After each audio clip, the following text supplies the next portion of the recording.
As I say, good morning, ladies and gentlemen, the Havens, Laurel's staff, distinguished guests, and military veterans.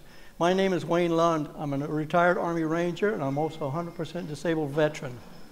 I'm honored to be here at the Havens and Laurel's Assisted Living Facility to be with you as we're gathered here today on this day before Veterans Day to honor every service member who has ever worn one of our nation's uniforms. Many of these men and women who we want to honor are right here with us today. Take a look around you. It may be a family member, a neighbor, or even a friend. Each and every one of you has made sacrifices for this great country of ours, and we will be forever grateful for your services and sacrifice. Each time that our country has come under attack, our armed forces has driven to their defense.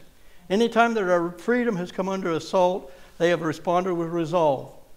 Throughout America's history, their courage, their sacrifice, and their outstanding patriotism has allowed our country to flourish. Now, as we pay tribute to our veterans, we are honored that not one ceremony or parade will ever repay the debt that is owed. We realize that our obligation will endure long after the battle has ended. We need to make it our mission to give these veterans the respect and care that they have so bravely earned. Many Americans can remember when Veterans Day was known as Armistice Day. It was called Armistice Day when the Germans and the Allies signed the ceasefire on the 11th hour of the 11th day of the 11th year in 1918 to officially end World War I. Then in 1954, President Dwight D. Eisenhower signed into law changing the name from Armistice Day to Veterans Day. It is a day to honor veterans from all of our wars, and as of 1978, Veterans Day observance has officially been known on November 11th.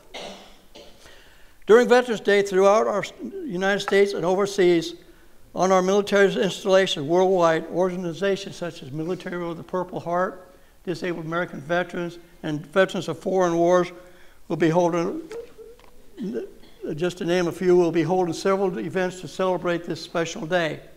There will be parades and static displays of military equipment and weapons on our military installations throughout the world.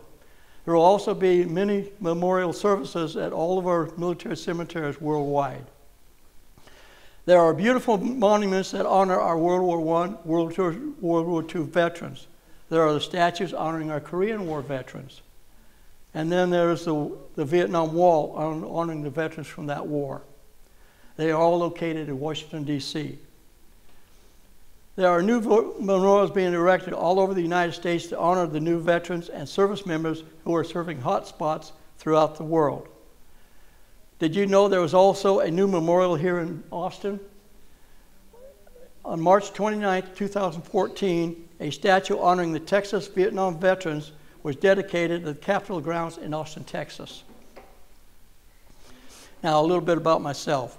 During my 22 years of military service, I've been privileged to serve from private to being a first sergeant, serving many assignments throughout the United States and overseas, earning my U.S. Parachute Wings, my Army Pathfinder Badge, Army Ranger Tab, Expert Infantry Badge, Combat Infantry Badge, the President's 100 Qualification Badge, plus numerous other combat military awards and decorations, plus several foreign countries' parachute wings. I received orders to report to Vietnam in October 1965, serving my first tour. I was assigned Bravo Company 135 Infantry, 3rd Brigade, 25th Division in the Central Highlands of Pleiku. With my qualifications, I felt that I could serve the Army better, so I requested transfer to the Brigade Long Range Reconnaissance Patrol.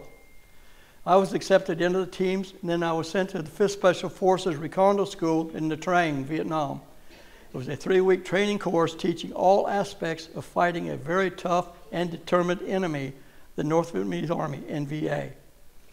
After graduation, I returned to my unit and then requested transfer to the elite 50th Long Range Patrol Company. Our primary mission was running 5- and 6-man alert teams throughout the Central Highlands of Vietnam. After extending twice for 6 months, I ended up spending a total of 24 months in country. I spent 18 months running alert combat patrols along the Cambodian border, east of the Nui Ba Dinh mountain area, and returning to the United States September 1967. I was wounded twice, receiving 2 Purple Hearts and 2 Bronze Star medals for valor. Also received an Army Commendation Medal. When I rotated back to the United States because of combat injuries, I could not return to jump status. So the government decided they wanted to make me a drill sergeant. That was a job I hated. I spent 1968-69 as a drill instructor teaching basic training.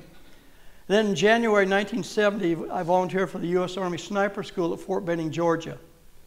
Going through the 12 weeks of sniper training, learning everything about being an excellent sniper, and graduating as one of the top sniper instructors. Returning to South Vietnam in May 1970, serving as a sniper instructor with a 10-man sniper team assigned to the 25th Infantry Division in Cu Chi, Vietnam. Our job was teaching sniper tactics to volunteers from the 25th Division, 4th Infantry Division, and any other unit that was interested in becoming a sniper.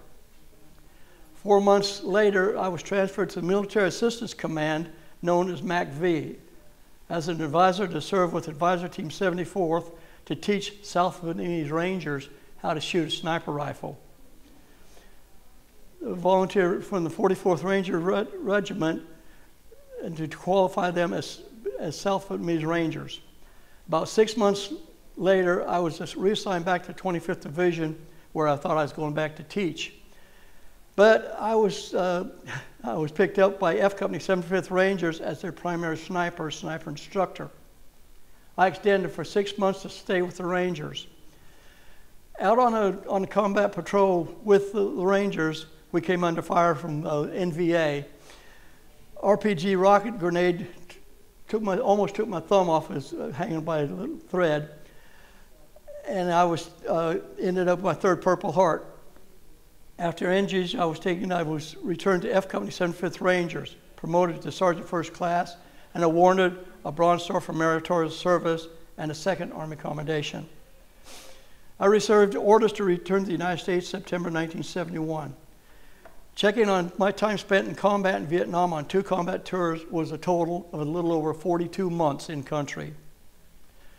Upon my return to the United States, I served the remainder of my 9.5 years active duty, serving both the United States and overseas in Germany.